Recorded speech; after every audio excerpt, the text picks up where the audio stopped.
او كانوا في 4-4. وده على طول وهدان يتدخل، والفاول للاحمد الشيخ لصالح فريق الاولمبي. كالعاده هو الكابتن، كالعاده للزعيم بوجي. والانذار الاول لفريق ماليه كفر الزيات احمد وهدان.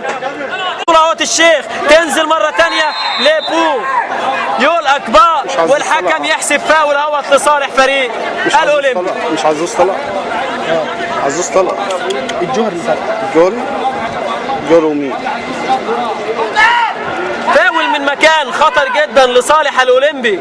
ممكن تكون فرصه محققه لصالح الاولمبي. هنشوف بوجي كالعاده ام عطيه البلقاسي اهوت اللي بيستعد عشان يسدد بقوه. بوجي ام البلقاسي، رجع البلقاسي لورا وسابها. تامر سمير وبوجي.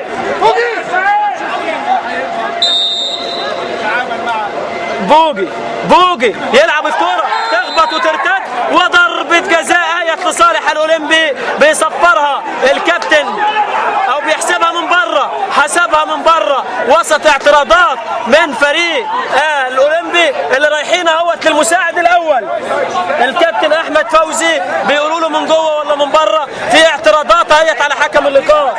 ترجع وتخبط في السيقان المتكاثره في حياه الكره لشريف عمر. يلعب شريف لمحمود يحيى. الكره حلوه جدا لوهدان، يخترق وهدان، يعدي وهدان، وضربه جزاء لصالح فريق الماليه. بيصفر اهوت الكابتن سعيد لطفي، ضربه جزاء لصالح وهدان. وهذا لاعب الاولمبي رايحين للكابتن سعيد لطفي على طول. اللاعب وهدان قصير مكير موهوب، عدى من ناحيه اليمين ودخل المنطقه واصطدم بالمدافع سامع عزوز، والحكم على طول لم يتردد ويصفر ضربه جزاء لصالح فريق الماليه في الدقيقه 42 من احداث الشوط. بيول اكبان، يا سلام يا بيول، يعدي بيول وضرب. هنشوف الحكم اهوت كابتن سعيد لطفي بيقول على طول سيميليشن على بيول اكبان.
الكابتن عصام خميس سليمان.